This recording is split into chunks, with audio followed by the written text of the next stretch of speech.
Hey guys, how you going? Matt here. And Jarrad.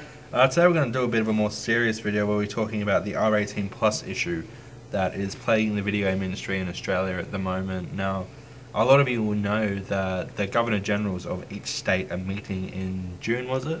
They need to meet by July. By July, in order to settle this controversy that we have going in Australia at the moment. For all you international listeners that might not know what this is, essentially Australia has a rating system that stops at MA 15+, meaning that most games get rated MA 15+ if they are ultra-violent, say for example Call of Duty, Grand Theft Auto series, but games that would normally get rated 18+ overseas only get rated MA 15+ here. Now, while that may be good for teenagers buying these games, it does restrict a few games that have been cancelled. They get the classification, which is refused classification, meaning it's banned in Australia. Or censorship, like the Left 4 Dead 2 game, which was a bit of a disappointment.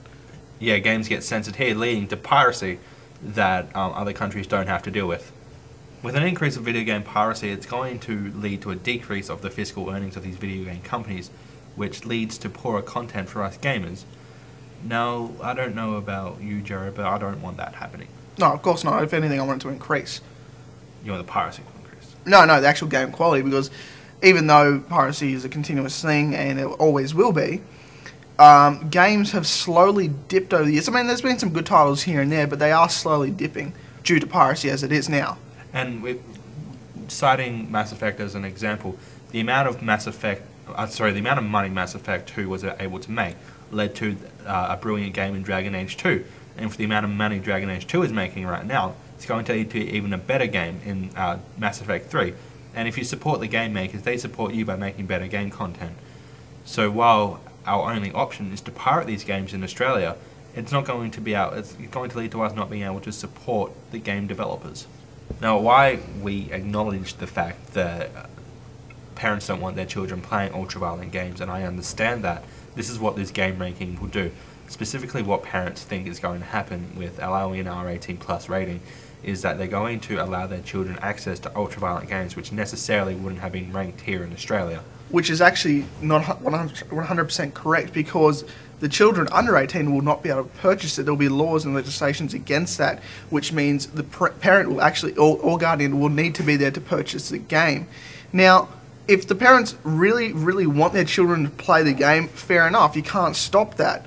But at least it will stop children from buying these ultra-violent games. Because what we have now is games that would have normally been rated as R18+ are getting put under the review board as MA 15+. So for example, Call of Duty games, I personally don't think that those games should be played by anyone under the age of 18.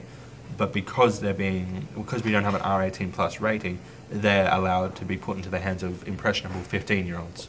Despite a line in the National Classification Code stating that adults should be able to read, hear and see what they want, the adult R18+ classification does not currently exist for video games, which is a form of censorship, and it might just be my opinion that censorship should not happen in a democratic country.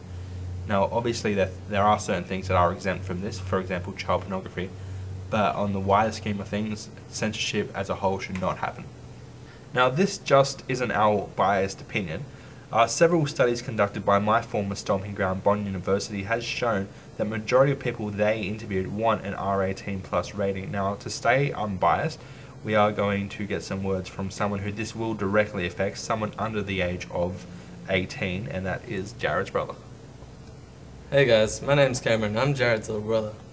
I understand that the content I will be able to get now would be limited, but I also know that when I turn 18, the content that will be available to me will be more varied. Now, I hope you like this new formal video. Now, we're going to try and be the champions of the R18+ classification. The Governor Generals are meeting in June to vote on this, and hopefully if they don't have a unanimous decision, the federal government will overturn anything that they do come up with, which is the way things are looking at the moment. But we're going to have a petition running on our Facebook, so we'll link you down at the bottom. And that's it. Also, like the page as well would be fantastic. And also like this video, because I love you so much. See you guys. Bye.